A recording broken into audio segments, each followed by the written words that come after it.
السلام علیکم ورحمۃ اللہ وبرکاتہ۔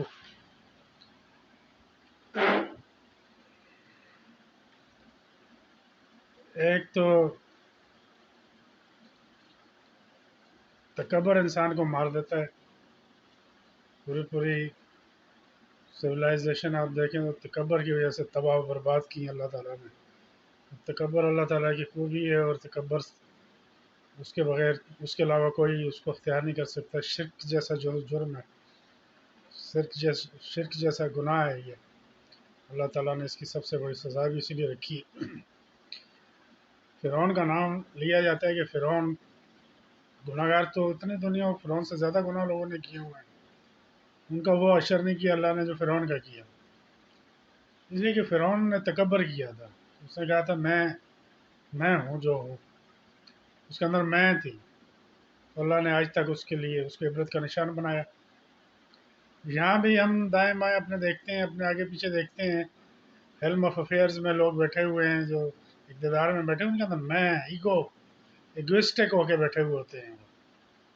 وہ ماننے کے لیے تیار نہیں ہوتے کہ ہم غلطی پہ ہیں، غلط کر رہے ہیں، ہم نہیں مانیں گے۔ آپ کہہ کے کہ تک جائیں گے، نہیں میں نے کہہ دیا بس ختم، میں نے کہہ دیا۔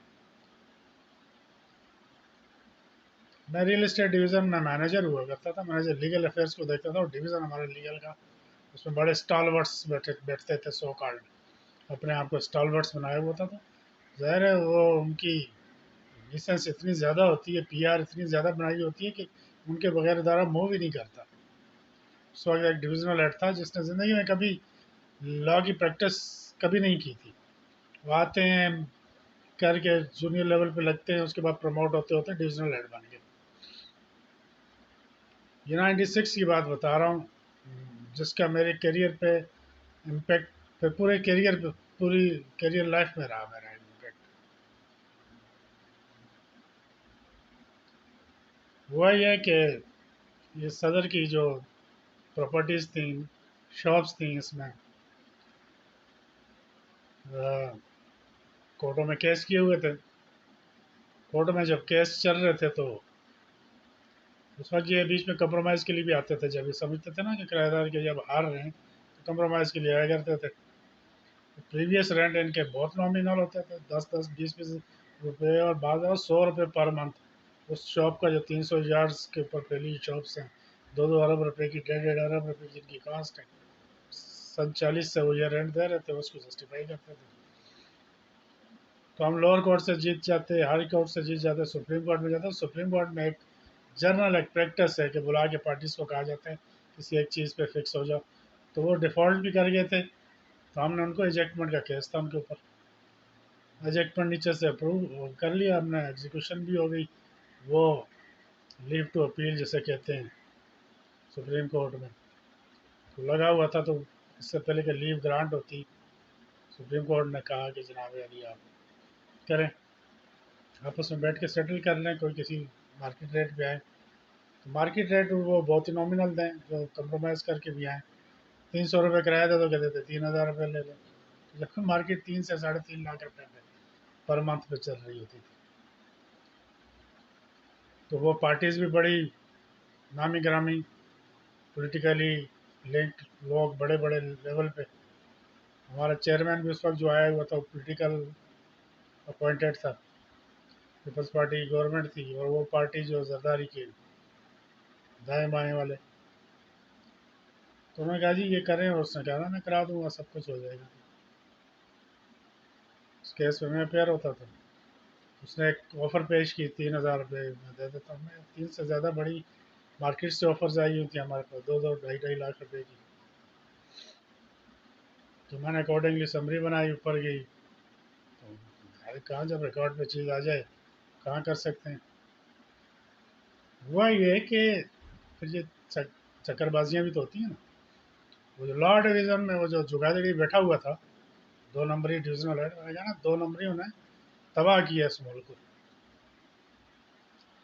ہوا اس نے ایک لائر چینج کر دیا، جو پرانا لائر جو شروع سے کیس لڑتا آ رہا تھا، اس کو پوری ہسٹری معلوم تھی، وہ کسی وجہ سے اس کے کسی عزیز کی ڈیتھ ہوئی، تو اس میں سپریم کورٹ میں کیس لگا دوسرا وکیل کیا. جب سیکنڈ وکیل کرتے ہیں آپ اس کو پوری بریفنگ دیتے ہیں لا ڈویژن. اور ہمارا چونکہ جو ڈویژن جو کنسرن ڈویژن ہوتا ہے اس کا کام صرف ٹرائل کورٹ تک ہوتا ہے اپنے ایویڈنسز وغیرہ ریکارڈ کرانے کے علاوہ. اس کو بس اس کے بعد لا ڈویژن کو ٹیک اوور ہو جاتا ہے کیس, اور لا ڈویژن اس کو اپیلیٹ فورم تک دیکھتا ہے. اور ہمیں صرف اتنا پتہ ہوتا ہے آج کے دن کیس لگا ہوا ہے, تو لا ڈویژن اپنا ریپرزینٹیٹیو بھی بھیجتا ہے, اور لا کسی لائر کو کونسل کو اپوائنٹ کرنا, کس فیس پہ کرنا ہے, کیا کرنا ہے, کیسے لینا ہے, کیسے بریفنگ دینی ہے, ان کا کام ہوتا ہے. سپریم کورٹ نے لائر سے کہا, سینئر لائر تھا, اس سے کہا جناب آپ یہ ہے ان سے آپ سیٹل کر لیں.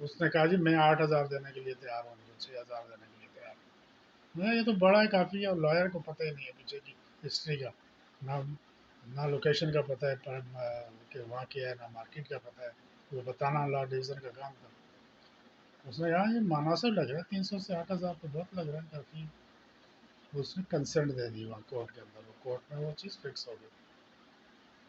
اچھا, اس سے پہلے اس کی آئی ہوئی تھی 12 یا 10 یا 12 ہزار کی, جو میں ریجیکٹ کرا چکا تھا اوپر سے ٹاپ سے. اور ویسے ہی چیئرمین ووٹ کھا کے بیٹھا ہوا تھا, وہ کرنا چاہ رہا تھا اور نہیں کرنے دیا تھا ہم نے. اور یہاں پہ 6,000 میں, میرا خیال ہے 6,000 میں کورٹ نے فکس کر دیا بائی کنسنٹ. اب چیئرمین کو یاد تھا, وہ کرنے کا یار یہ اس وقت 12 دے رہا تھا, تم لوگوں نے اس کو کمپرومائز نہیں ہونے دیا, 8,000 پہ تم لوگوں نے کنسنٹ دے دیے. کون ہے ذمہ دار اس پہ جو ہے ریسپانسبلٹی فکس کرے. نیچے اس نے لا کو بھیجا, لا کا وہ جو جگادڑی ہے نا, جب اس طرف پھنستے ہیں جب تو دیکھتے ہیں پتلی گردن کس کی ہے, تو وہ اس پہ ڈال دو. انہوں نے کہا جی یہ ریئل اسٹیٹ ڈویژن کا جو کنسرن افسر تھا اس نے یہ نہیں ہونے دیا تھا, وہ ہوتا تو اس وقت آ جاتا, اور اس وجہ سے ہم یہ لوز کر گئے اس میں اتنا گھنٹہ. اب چیئرمین لکھ رہے ہیں اس کی ایکسپلینیشن کال کرو, نیچے وہ جو ہے انہیں سارا میرے پہ ڈال رہا ہے, میں نے منگا لی فائل. جب مجھے مارک ہوئی کہ اپنے کمنٹس دو, کمنٹس میں نے 6 چیزیں نوٹ کی. پھر میں نے کہا نا, پھر جب آپ کے اوپر جب جھوٹ کا ایک پلندہ ڈال دیا جائے تو پھر آپ پہ لازم ہوتا ہے کہ آپ سچ کرو, ریکارڈ کو سیدھا کرو. میں نے کہا ایک تو یہ لائر جو چینج کیا ہے اس کو بریف کس نے کیا تھا 8,000, اس کو کنسنٹ دینے کی اختیار کس نے دیا ہے؟ لا ڈویژن نے دیا ہے. لا ڈویژن نے ہم سے پوچھا ہے؟ نہیں پوچھا. پچھلی بریفنگ, پچھلے جو ڈیولپمنٹ ہوئی ہے کیس کے اندر, وہ بتائی ہے اس کو؟ نہیں بتائی. سب سے بڑا جو کوتاہی ہے وہ یہ ہے کہ خود کیوں نہیں پریزنٹ تھا اس وقت سپریم کورٹ میں. ڈویژن لیٹ کے اوپر یہ ہونا سے خود پریزنٹ ہو, کوئی ڈاؤن دا لائن بھی کوئی بندہ نہ بھیجے. کسی کو بھیجے ہی نہیں ہے اس نے, یہ پریزنٹ بھی نہیں تھا, یہ وہاں کھڑا ہو کے بتا سکتا تھا یہ ڈیولپمنٹ ہے. اس لیے جو ہونا آتا ہے اس کے گلے میں آتا ہے. اب وہ ڈویژنل جس کی توتی بولتی ہو, جب یہ سمری اوپر چیئرمین تک گئی, چیئرمین کو سمجھ میں آ گئی کہ یہ کیا کھیل کر رہا ہے.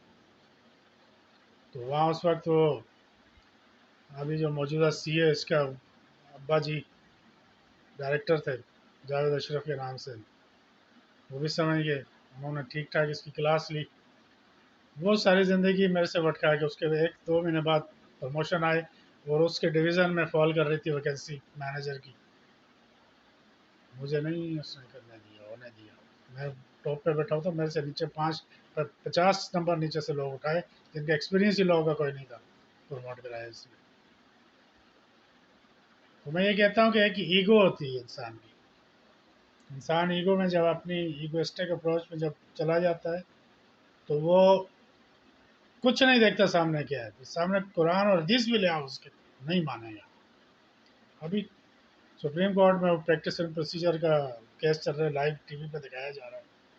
2 جج ہیں اس کے اندر, 2 موصوف ججز ہیں جن کی اگر ہسٹری اگر جانتے ہوں آپ تو آپ کو پتہ ہوگا وہ کیوں رجسٹ کر رہے ہیں اس لا کو.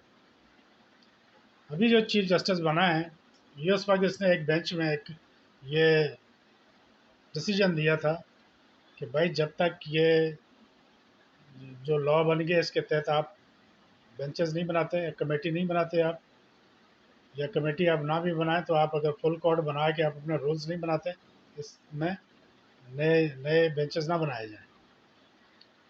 وہ اس نے ایک بینچ میں ایک فیصلہ دیا تھا. اس فیصلے کو ان دو نے, اور ایک اس وقت ہے وہ جگادڑی چیف جسٹس تھا, ان تینوں نے مل کے پہلے تو رجسٹرار کے ذریعے اس کی جوڈیشل آرڈر کو، رجسٹرار سے ایڈمنسٹریٹو آرڈر کے ذریعے اس کو اسٹرائک ڈاؤن کیا، جو کہ انتہائی مطلب اس سے بڑی توہین کورٹ کی ہو ہی نہیں سکتی، اس کو کیا۔ بعد میں یہ ابھی جو ایک بیٹھا ہوا ہے اس میں گنجا، وہ اس نے ڈیسیجن اس پہ لکھا کہ یہ نہیں کر سکتے، اور ان کی پٹیشن اڑا دی اس نے۔ مطلب سپریم کورٹ کی ہسٹری میں پہلی دفعہ یہ ہوا کہ اپنے جج کی، اپنے بینچ کی ایک ججمنٹ کے اوپر خود ہی سو موٹو لیتے ہوئے اس کو اسٹرائک ڈاؤن کر دیا گیا جوڈیشلی۔ یہ دنیا کی تاریخ میں نہیں ہوتا۔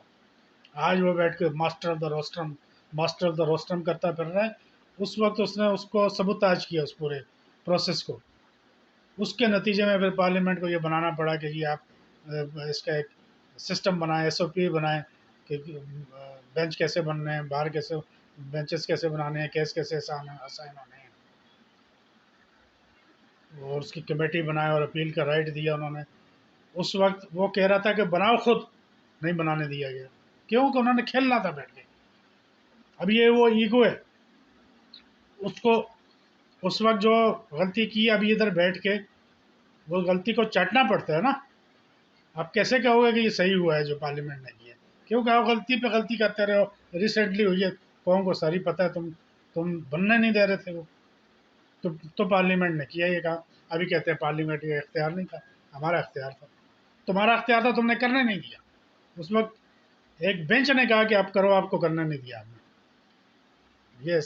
یہ ان کی حالت تھی کہ دوسرے یہی دو جھکا دڑی، تیسرا وہ خود جو چلا گیا ہے۔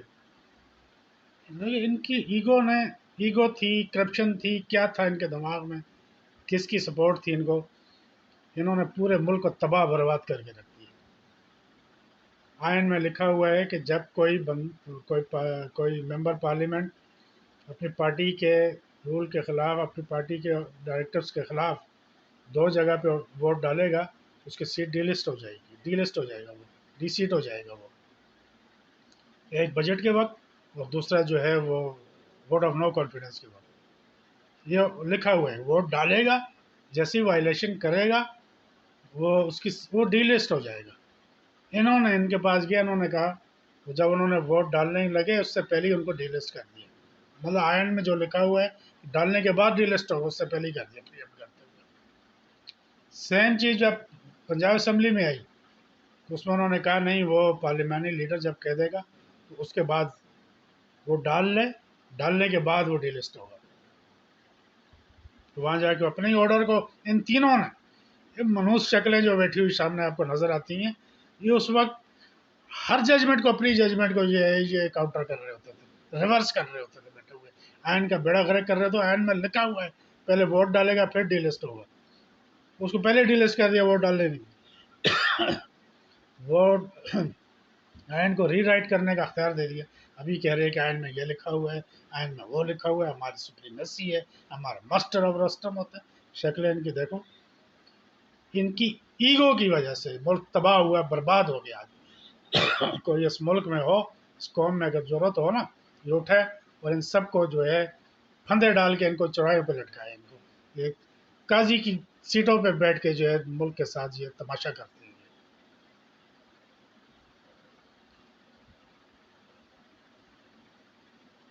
یہ وجہ ہے، اور کون سی وجہ ہے؟ کوئی وجہ نہیں ہے، نیتوں کا فتور ہے۔ پتہ نہیں کس کس نسل سے یہ نکل کے لوگ آ کے جج بنے گئے، کیسی کیسی نسلیں یہ پیدا ہو گئی، کن کن نطفہ غلط کی یہ پیداوار ہیں یہ لوگ، کہ جو آ کے بیٹھ کے قانون سے کھیلتے ہیں، حلف اٹھا کے کھیلتے ہیں، اور قرآن کے اس کے اوپر ہاتھ لگا کے ہی کھیلتے ہیں۔ جو اس ملک میں عدالتوں نے کیا ہے، خدا کی قسم اس دنیا میں ہو، نسلیں تک کاٹ کے ڈال دیں لوگ۔ دو آدمی جن کی اپیلیں آئی ہوئی تھی پھانسی کے، 8-10 سال لے کے بیٹھے رہے، جب ان کو بری کیا انہوں نے، پتہ چلا تو نیچے پھانسی دیے جا چکے ہیں۔ یہ اسی سپریم کورٹ میں ہوا ہے۔ سالوں گزر جاتے ہیں لوگوں کے، 14 سال کی کیس ہوتی ہے، 28-28 سال سے بیٹھے ہوئے، ان کی اپیل ہی نہیں لگتی، جیلوں میں گزر جاتے ہیں ان کے۔